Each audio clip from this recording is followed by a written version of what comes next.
தமிழ்நாட்டின் வரைபடத்தில் உள்ள அளவிலான மொத்தமான ஏரியாவும் அங்கு மிகவும் பாதிக்கப்பட்டுள்ளது. அது வந்து ஷாலோ டெப்த் எர்த்குவேக்காக இருந்தால் மிகவும் அதிகமான இது வந்து அவர்களுக்கு தெரியும். இருந்த போதும் இவ்வளவு ஒரு ஜோனில், அதாவது இந்த சைடாங் அப்படிங்கிற ஏரியாவும் இந்த மாண்டலே அப்படின்ற ஏரியாவில் இருக்கிற மக்களுக்கு இவ்வளவு தூரம் அதாவது 7க்கு மேல் நமக்கு வரும் என்று தெரியாமல் இருந்து விட்டது. 10 கிலோமீட்டர் ஆழத்தில், அதாவது ஷாலோ டெப்த்தில் நடந்திருப்பதனால் இதோட டெவாஸ்டேஷன், அதாவது அதிகமான டேமேஜ்களை இது ஏற்படுத்தி இருக்கலாம். பூகம்பம் நடக்கும் போது எவ்வளவு செகண்டுகளில் அந்த பூகம்பம் உணரப்படுகின்றது. ஆனால் பின்வரும் காலங்களில் இந்த இந்தியன் பிளேட் வந்து யூரோஷியன் பிளேட்டில் மோதுவதால் 30 கிலோமீட்டர் சுற்றளவில் உள்ள அனைத்து மக்களும் இன்று எந்த நிலையில் இருக்கிறார்கள் என்பதை அங்கு இருந்த கிரவுண்டு மூலமாக தான் நமக்கு தெரிய வரும். அங்கே மொத்தமும் கொலாப்ஸ், டோட்டல் டிஸ்ட்ரக்ஷன், டிவாஸ்டேஷன் அந்த மாதிரி இருக்கக்கூடிய சூழ்நிலையில் அங்கே வந்து ஹெலிகாப்டர் மூலம் மக்களை அகற்றுவது. இது வந்து இப்பொழுது தான் வெளிவருகிறது. தோண்ட அங்கு மக்கள் பிணங்களும் அதர் நிகழ்ச்சிகளும் வருகிறது. முதலில் சொன்னபோது 144 பேர் இறந்து விட்டதாக செய்திகள் வந்தது. இப்போது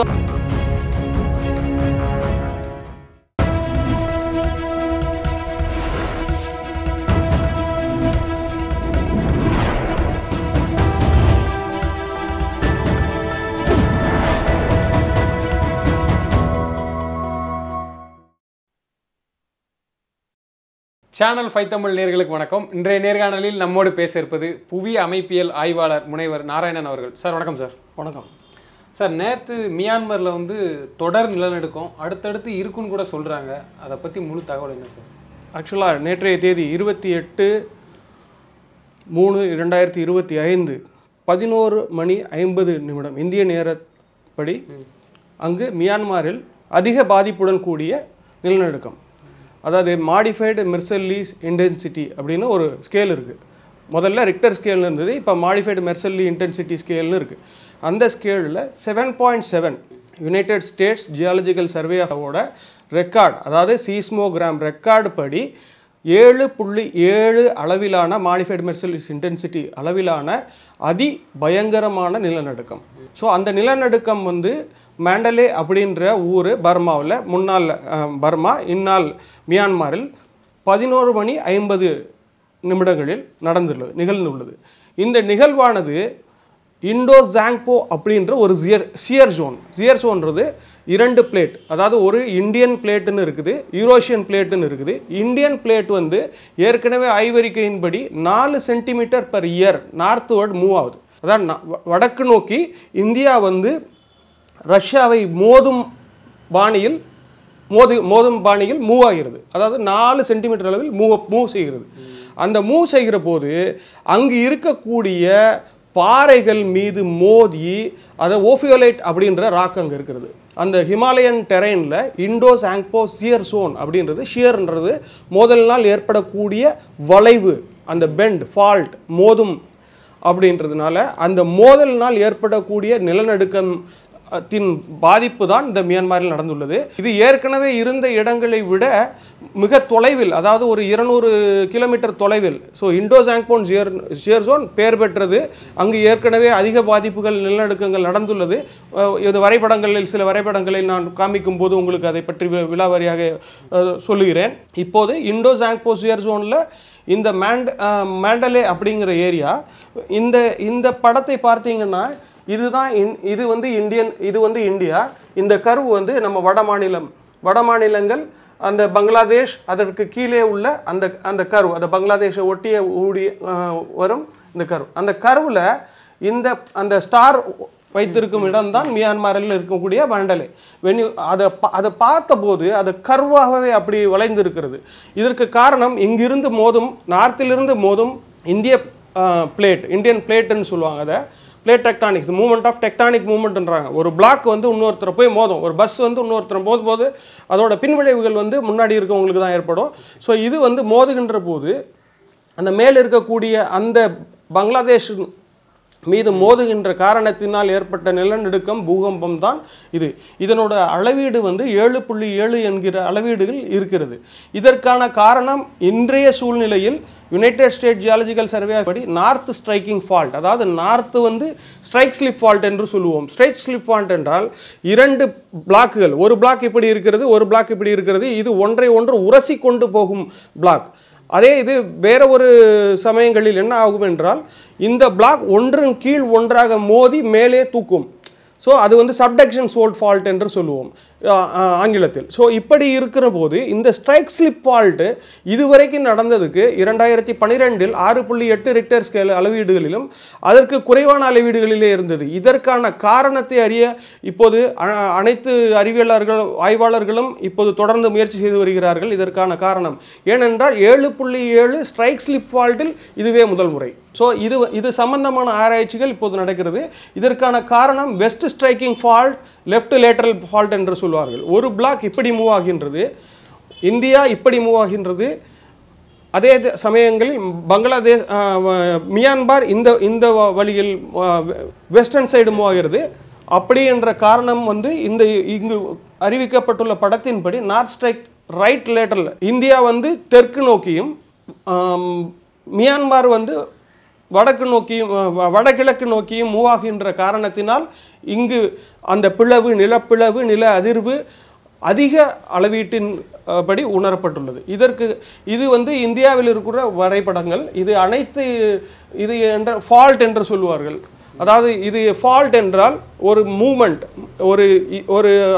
ஒரு மலை அடுத்த ஒரு மலையுடன் மோதுகின்ற போது அதனோட உராய்வு தன்மையினால் ஏற்படுகின்ற அந்த ஃபோர்ஸ் தான் நமக்கு நிலநடுக்கமாக உணரப்படுகிறது. அந்த ஃபோர்ஸை எப்படி கண்டுபிடிக்கிறார்கள் என்றால் சீஸ்மோகிராம் என்ற ஒரு கிராஃப் கருவியின் மூலம், சீஸ்மோகிராஃப் என்ற கருவி மூலம், வரைபடத்தின் மூலம் உணரப்படுகிறது. இது வந்து இதுதான் அளவீடு.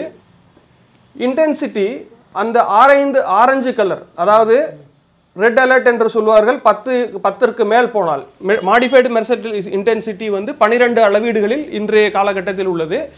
இந்த சூழ்நிலையில் இங்கு ஏற்பட்ட நிலநடுக்கம் நமது அந்தமான் போர்ட் பிளேயர் வரை உணரப்பட்டுள்ளது. ஸோ இந்த படத்தின் படி பார்த்தீர்கள் என்றால் அந்தமான் இங்கு கீழே இருக்கிறது, மேலே இருக்கிறது மியான்மர். அந்த வளைவுகளில் இது வந்து அதிகபட்சமாக உணரப்பட்ட இடம் மாடிஃபைடு மெர்சல் இன்டென்சிட்டி அதை பொறுத்த வரைக்கும். ஸோ இதில் வந்து 0.5Gக்கு மேலே போனாலே அதாவது மொத்தமாக கொலாப்ஸ் ஆகிவிடும் அந்த இடம். கட்டடங்கள்லாம் இடியதுக்கு வாய்ப்பு இருக்கு. அனைத்து கட்டிடங்களும் உங்களுக்கு ஒவ்வொரு விளக்கமாக சொல்ல வேண்டும் என்றால் ரோடு பிளந்து விடும், டேம் எல்லாம் இருந்தால் உடைந்து போகும், அங்கு இருக்கக்கூடிய மொத்த மனித வாழ்க்கை செயலற்று போகும். ஸோ அந்த மாதிரி, அதாவது 0.5Gக்கு மேலே போயிடுச்சுனாலே நம்ம வந்து அங்கே வந்து கட்டிடங்கள் அதற்கு தகுந்தமான ஸ்டாண்டர்டில் கட்டணும்.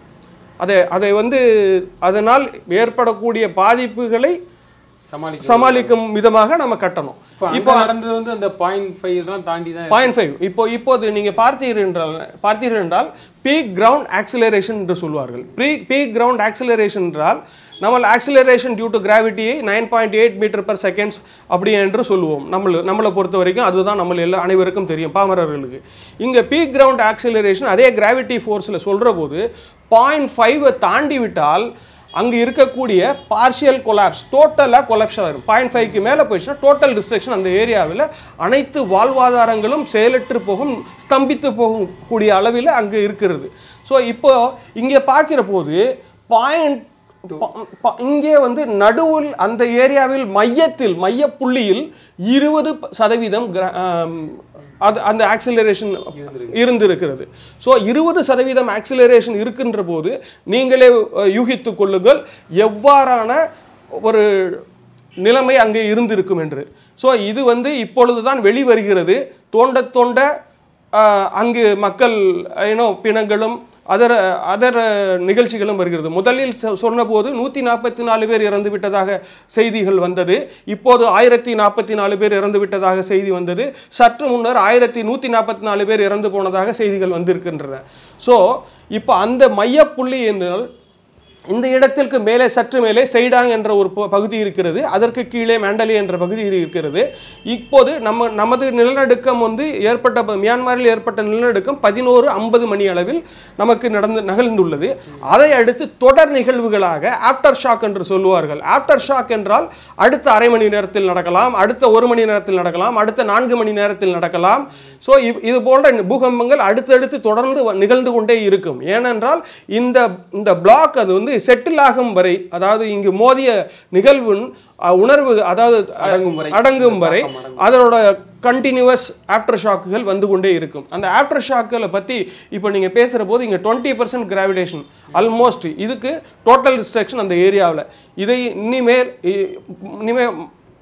தொலையுணர்வு புகைப்படங்கள் மூலம், அதாவது சேட்டலைட் புகைப்படங்கள் மூலம் இதன் விளைவுகளை டேமேஜ் அசஸ்மெண்ட் கண்டுபிடித்து இனிமேல் அது பற்றி செயல்படுவார்கள். இது வந்து ப்ரீ கிரவுண்ட் ஆக்சிலரேஷன் மூலமாக இதை உணர்த்துவதற்காக இந்த படம் தெரிவிக்கப்பட்டுள்ளது. இந்த படத்திற்கான ஆதாரம் யுனைடெட் ஸ்டேட் ஜியாலஜிக்கல் சர்வே எடுக்கப்பட்டது. அமெரிக்காவில் USGS-இலிருந்து எடுக்கப்பட்ட வரைபடத்தின் மூலம் உணரப்பட்ட. இது எப்படி பீ கிரவுண்ட் ஆக்சிலரேஷன் கண்டுபிடிப்பார்கள் என்றால் சில மாடல்கள் இருக்கின்றன. Probabilistic destructive models, deterministics models. இந்த மாதிரியான மாடல்கள் மூலம் நாம் எவ்வளவு அந்த ஆக்சிலரேஷன் அந்த மோதலுக்கு ஏற்றவாறு உருவாகும் என்பதை கணக்கிட அட்கின்சன் பூர் என்கின்ற ஈக்குவேஷன் உள்ளது, கேம்பல்ஸ் ஈக்குவேஷன் என்ற உள்ளது. நம்மதை பொறுத்த வரைக்கும் ஐயங்கார் அவர்களும் ஜெய்ஸ்வால் அவர்களும் இது சம்பந்தமான தொடர் ஆய்வறிக்கைகளை மேற்கொண்டு உள்ளார்கள் இந்தியாவை பொறுத்தவரை. ஸோ இது வந்து அதுபோல ஒரு EZ ஃப்ரிஸ்க் என்ற மாடலின் மூலமாக உணரப்பட்ட ஒரு அவுட்புட் தான் வந்து இந்த 20% G அப்படின்றது. ஸோ இந்த ஏரியாவில் மொத்தமாக அங்கே ஸ்தம்பித்து உள்ளது. இது வந்து PGA பீ கிரவுண்ட் ஆக்சிலரேஷன் என்று சொல்வதை நோக்கி உள்ளது இது. அதே போல் அடுத்ததாக பீ கிரவுண்ட் வெலாசிட்டி என்று சொல்வார்கள். ஓகே, இது வந்து பீக் கிரவுண்ட் என்ற வெலாசிட்டி என்று இது வந்து 2 வகையாக நாம் பிரிக்கலாம். அதாவது இதனோட டேமேஜ்களை ஆய்வு செய்யும் போது இதன் சம்பந்தமாக உள்ள பீக் கிரவுண்ட் ஆக்சிலரேஷனை வைத்து அங்கு எவ்வளவு டேமேஜ் ஆகி இருக்கும் என்று கணக்கீடு செய்யலாம்.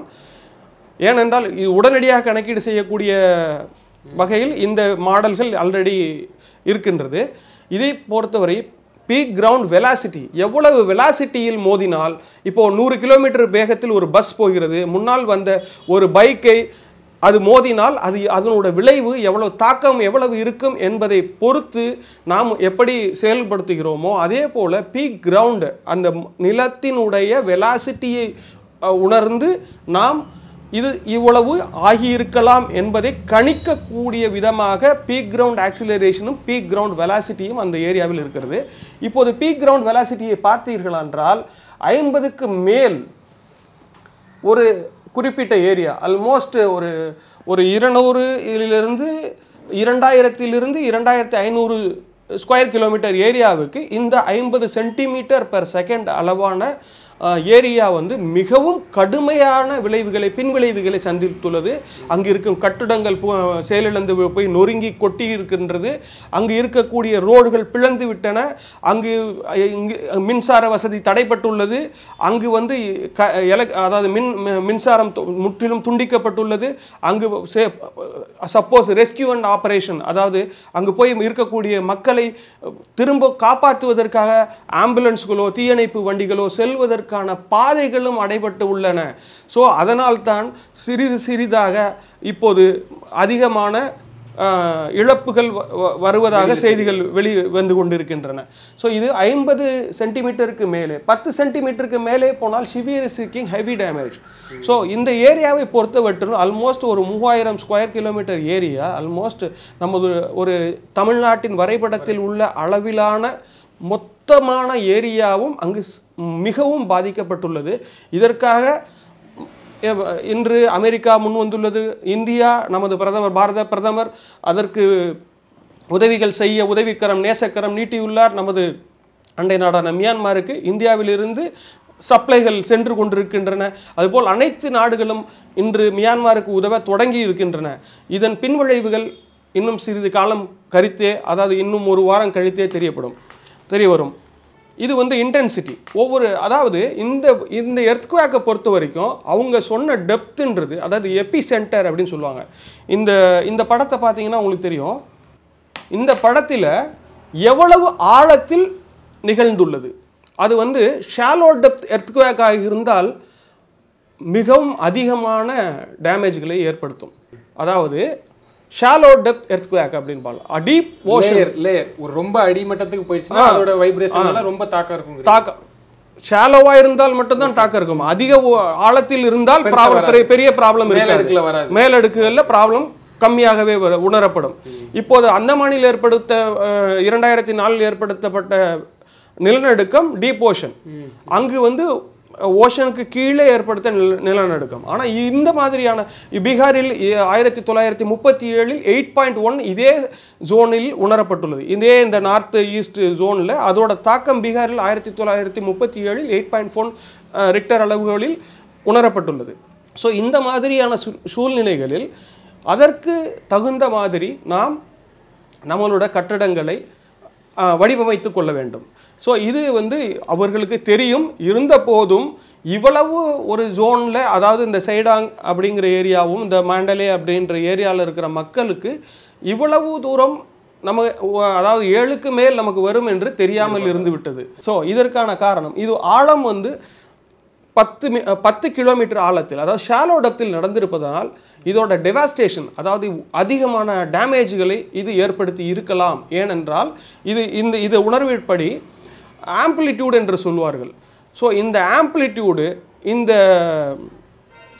எவ்வளவு செகண்ட்ஸ் அந்த நிலநடுக்கம் நடந்திருக்கிறது என்பது மிகவும் முக்கியமான செய்தி. ஒரு பூகம்பம் நடக்கும்போது எவ்வளவு செகண்டுகளில் அந்த பூகம்பம் உணரப்படுகின்றது, அது எவ்வளவு செகண்ட்ஸ்ன்றது மெயின் டாபிக். ரெண்டாவது வந்து எவ்வளவு ஆழத்தில் நடந்திருக்கின்றது, இதை வந்து அளவிட்டு இருக்கிறார்கள். அது எவ்வளவு, இந்த ஆம்பிளிடியூட் என்று சொல்வார்கள். அதையும் நம்ம யூஎஸ்ஜிஎஸ்லேருந்து ரெக்கார்ட் ஆகிருக்குது, அயர்லாண்டில் ரெக்கார்ட் ஆகிருக்கு, இந்தியாவில் ரெக்கார்டு செய்யப்பட்டிருக்கிறது. நமது சுனாமி வார்னிங் சென்டர் இன்காய்ஸ், நமது ஹைதராபாத்தில் இருக்கும் இன்காய்ஸ் சுனாமி பூய்கள் மூலம் நம் நாட்டிற்கு ஏதேனும் சுனாமிகள் வருமா என்பதை முன்னெச்சரிக்கை நடவடிக்கை எடுக்கும் பொருட்டு அனைத்து சுனாமி பூய்களும் ஆன் செய்யப்பட்டு அதை எதிர்நோக்கியே இருந்தது. சுனாமி பூய்களில் 11 சென்டிமீட்டர்லேருந்து 19 சென்டிமீட்டர் வரை அலைகள் உயரம்தான் உயர்ந்திருந்தது. ஆகையால் நம் இந்தியாவிற்கு எந்த பாதிப்பும் இதனால் ஏற்படவில்லை என்பதை இதன் மூலம் தெரிவித்துக் கொள்கிறோம். ஆனால் பின்வரும் காலங்களில் இந்த இந்தியன் பிளேட் வந்து யூரோஷியன் பிளேட்டில் மோதுவதால் பின்விளைவுகள் ஏற்படலாம் என்பதனால் சீஸ்மிக் ஜோன் 3, 4 இருப்பவர்கள் அதற்கு ஆன முன்னெச்சரிக்கை நடவடிக்கைகள் தனது கட்டிடங்களை வடிவமைத்து கொள்ள வேண்டும் என்பது எனது தாழ்மையான வேண்டுகோள். இது வந்து இந்த படம் வந்து என்ன சொல்லுகின்றது என்றால் அங்கு இதற்கு முன்னர் ஏற்பட்ட ஒவ்வொரு இந்த ரவுண்ட் புள்ளிகளும், இந்த வட்ட புள்ளிகள், இந்த வெள்ளை வட்ட புள்ளிகள் அனைத்தும் ஏற்கனவே நிகழ்ந்த எர்த்குவேக், அதாவது நிலநடுக்கங்களை, நில அதிர்வுகளை குறிக்கும் பொருட்டு உள்ளது. ஸோ இப்போது நீங்கள் அது பார்த்தீங்கன்னா இந்த ஜோன், அந்த ஆரஞ்சு ரெட் ஜோனில் இதற்கு முன்னர் எதுவும் நிகழவில்லை. ஸோ இந்த வளைவுகள் எல்லாமே இந்த மேக்வே, பொக்காக்கு, மோன்வையா, இந்த மாதிரியான வளையும் இடங்களில், அதாவது ஜாங்போக் சியர் ஜோனில் மட்டும்தான் நிகழ்ந்திருக்கிறது. இது முதல் முறையாக அதிலிருந்து விலகி ஒரு சமதளத்தில் ஆல்மோஸ்ட் அங்கு இருக்கக்கூடிய இதெல்லாம், இந்த வளைவு எல்லாம் அது வந்து மலைப்பகுதிகள். இது ஒரு சமதளத்தில் இதுவரை நடந்த நிகழ்வு, இது முதல் முறை. ஸோ இதற்கான ஆராய்ச்சிகள், இதன் காரணிகளை நாம் ஆராய வேண்டும். இது வந்து நாம் அனைத்து அறிவியலர்களும் இந்த நிலநடுக்கத்தை ஆராய்ந்து வருகிறார்கள். இது 10 கிலோமீட்டர் ஆழத்தில் இருந்து எவ்வளவு தூரம், அதாவது 10 கிலோமீட்டர் ஆழத்தில் நடந்தால் எவ்வளவு தூரம் அந்த டெவாஸ்டேஷன் இருக்கும், தாக்கம் இருக்கும். அந்த தாக்கம் வந்து இன்டென்சிட்டி நம்மளுக்கு 7.7 அப்படின்னு சொல்லிட்டாங்க. அந்த 10 கிலோமீட்டரில் பார்த்தீங்கன்னா ஆல்மோஸ்ட் 9. அந்த படத்தில் அந்த சிகப்பு வட்ட வளைவுகளில் 10 கிலோமீட்டர் தொலைவில் ஆல்மோஸ்ட் 9 இருந்துருது இன்டென்சிட்டி, மாடிஃபைடு மெர்சல் இன்டென்சிட்டி. அதனால் மொத்தமும் சம்பித்து போனதுக்கான காரணம் அதன் ஆவரேஜ் ஆக இவர்கள் ரிப்போர்ட் செய்து உள்ள மாடிஃபைடு இன்டென்சிட்டி ஸ்கேலில் ஏற்படக்கூடிய தாக்கம் வந்து 7.7 என்ற அளவீடுகளை அவர்கள் குறிப்பிட்டுள்ள இருந்தாலும் அந்த 10 30 கிலோமீட்டர் தூரத்தில் உள்ள அந்த மையப்புள்ளியிலிருந்து 10 கிலோமீட்டரிலிருந்து சுற்றளவில் 30 கிலோமீட்டர் சுற்றளவில் உள்ள அனைத்து மக்களும் இன்று எந்த நிலையில் இருக்கிறார்கள் என்பதை அங்கு இருந்த கிரவுண்டு மூலமாக தான் நமக்கு தெரிய வரும். பின்னர் இங்கு பார்த்தால் 5க்கு கீழ் நாம் பயப்பட தேவையில்லை, கட்டிடங்கள் விழாது, ப்ராப்ளம் எதுவுமே கிடையாது. அப்போஸ்ட் இங்கே பார்த்தீர்கள் என்றால் இந்த 6க்கு கீழ் ஆல்மோஸ்ட் இந்த 5.5க்கு கீழ் இருக்கிறவர்கள், அதாவது 300 கிலோமீட்டர் அதற்கு பின்னர் இருக்கும் நிலங்களுக்கோ இடங்களுக்கோ மியான்மரில் அந்த மையப்புள்ளியிலிருந்து 300 கிலோமீட்டருக்கு பின்னால் இருப்பவர்களுக்கு எந்த பிரச்சனையும் இல்லை. நாம் குஜராத்தில் பூஜிக்கு ஏற்பட்ட போது இதே மாதிரி தான் உணர்ந்தோம் நாம். ஸோ அங்கே மையப்புள்ளியை சுற்றி இருக்கின்ற 300 கிலோமீட்டர் சுற்றளவில் கடுமையான பாதிப்புகள் ஏற்படுத்தி இருக்கிறது இந்த மியான்மர் நிலநடுக்கம். இதன் பின்விளைவுகள் பின்னீடுகள் வரும் காலங்களில் ஆராய்ச்சி மூலம் தெரிய வரும். இமிடியேட்டாக 6.7 வந்து விட்டது. ஸோ 11:50க்கு நமக்கு ஒரு நிலநடுக்கம் உணரப்பட்டுள்ளது. 12:30 ஆல்மோஸ்ட் ஒரு 45 மணித்துளிகளில் நாம் மீண்டும் ஒரு நிலநடுக்கத்தை உணர்ந்து விட்டோம். ஸோ ஒரு ஆஃப்டர் ஷாக் வந்துருச்சு, அதனோட விளைவு வந்து 6.7, அது வந்து குறைந்து விட்டது. ஸோ இதற்கு பின்னர் வரும் நிலநடுக்கங்கள் இதை விட குறைவாக இருக்கும் என்பது எனது மற்றும் அறிவியல் ஆய்வாளர்களின் கணிப்பு. இருந்த போதும் இது இந்த புள்ளியில் மட்டும்தான் நடந்துள்ளது. இந்த சியர் ஜோன் என்பது மிகவும் ஆபத்துகரமான ஒரு பகுதி. இண்டோ ஜாங்போ சியர் ஜோன் என்பது மிகவும் ஆபத்தான பகுதி. ஸோ இந்த ஆபத்தான பகுதியை நாம் எப்போதுமே கண்காணிக்கக்கூடிய சூழ்நிலையில் இருக்க வேண்டும். இந்தியாவில் உள்ள தொலையுணர்வு மையம் டேராடூன் உள்ளது. அங்கு மறைந்த சம்பத்தி ரே அவர்கள் இது சம்பந்தமாக ஆராய்ச்சிகளை தொலையுணர்வு புகைப்படங்கள் மூலம் தெர்மல் சென்சார்ஸ், எவ்வளவு டெம்பரேச்சர் வேரியேஷன் ஒரு அரை மணி நேரத்துக்கு முன்னாடி, ஒரு 3 மணி நேரத்துக்கு முன்னாடி தான் நம்ம இதை கணிக்க முடியும் என்ற ஒரு சூழ்நிலையில் இந்த ஜாங்போ சியர் ஜோன்களை அவர்கள் மானிட்டர் செய்து வருகிறார்கள். அதனுடைய ரிப்போர்ட்ஸ்கள் நமக்கு வந்தால்தான் அது எதனால் நிகழ்ந்திருக்குது என்பதை உறுதியாக சொல்ல முடியும். சார், அப்போ அடுத்து வந்து அங்கே நடக்கிறதுக்கு வாய்ப்பு இருக்குங்கிறீங்க? தொடர்ச்சியாக ஒரு வாரம் நிகழ்வுகளில் வரும் ஒரு வாரத்தில் இதன் பின்தொடர்ச்சியாக ஆஃப்டர் ஷாக் நிகழ்வுக்கான ஆதாரபூர்வமான நிகழ்வுகள் வருவதற்கு வாய்ப்புகள் இருக்கிறது. அதை இன்டென்சிட்டி USGSல கொடுத்துருக்குறாங்க. 5க்கு கீழ் தான் வரும் அப்படின்னு 90% கணிப்பு, 5க்கு மேல் வரும் என்பது 4% கணிப்பு. ஸோ இது நாம் எதிர்பார்க்கலாம். 5, 6 அதன் ரிக்டர் அளவீடுகளில், அதாவது மாடிஃபைடு மெர்சல்லிஸ் இன்டென்சிட்டி அளவீடுகளில் 6 முதல் 5 வரை, அதற்கு குறைவான எண்ணிக்கையில் ஆஃப்டர் ஷாக்குகளை நாம் எதிர்பார்க்கலாம். இதுவரை ரெஸ்பான்ஸ் என்பது 1940 ரெஸ்பான்ஸ்கள் பின் ஷாக் ஆஃப்டர் ஷாக்குகள் வந்திருக்கிறது. ஸோ ஏற்கனவே ஒரு 6.7 வந்துவிட்டதால் நாம் மிகவும் ஆபத்திலிருந்து அந்த பகுதி வெளிவந்து விட்டது என உறுதிப்படுத்திக் கொள்ளலாம். இருந்த போதும் இயற்கையை யாரும் கணிக்க முடியாது. ஸோ நாம் மிகவும் அலர்ட்டாகவே இருந்து அந்த மக்களை பாதுகாக்க ஆவணம் செய்ய வேண்டும். இப்போ அலர்ட்டாக இருக்கணும். அதே சமயத்தில் வந்து மக்களை வந்து அப்புறப்படுத்தியிருப்பாங்க தானே, அரசு முன்னெச்சரிக்கையாகவே எடுத்து. இப்போது அங்கே இருந்தபோது அவங்க வந்து இப்போ உள்ளே போகிறதுக்கே அங்கே வழிகள்லாம் கிடையாது. ஆல்மோஸ்ட் எல்லா ரூட்டும் க்ளோஸ் ஆயிடுச்சு. ஸோ அங்கே மொத்தமும் கொலாப்ஸ், டோட்டல் டிஸ்ட்ரக்ஷன், டிவாஸ்டேஷன் அந்த மாதிரி இருக்கக்கூடிய சூழ்நிலையில் அங்கே வந்து ஹெலிகாப்டர் மூலம் மக்களை அகற்றுவது, தீயணைப்பு துறையினர் ஈடுபடுவது, அதுபோல் அங்கே இருக்கக்கூடிய முன்னெச்சரிக்கை நடவடிக்கைகள், டிசாஸ்டர் மேனேஜ்மெண்ட் ரிஸ்க் டீம் அங்கே வந்து இறங்கியிருக்கிறாங்க. களத்தில் இறங்கி மக்களை மீட்டெடுக்கும் முயற்சிகளில் தொடர்ந்து ஈடுபட்டு இருக்கிறார்கள். அதற்கு பல்வேறு நாடுகள் உதவி செய்து கொண்டிருக்கின்றன. நமது நாடும் அவர்களுக்கு உதவும் முனைப்பில் நமது வீரர்களையும் நமது உதவிக்கரங்களையும் நாம் நீட்டிக்கொண்டிருக்கின்றோம். இறைவனை பிரார்த்திப்போம். மியான்மர் இந்த தாக்கத்திலிருந்து விரைவில் விடுபட இறைவனை பிரார்த்திப்போம். நிச்சயமா சார். தொடர்ந்து தங்களது கருத்துக்களை பயந்தமைக்கு நன்றி. தேங்க்ஸ்.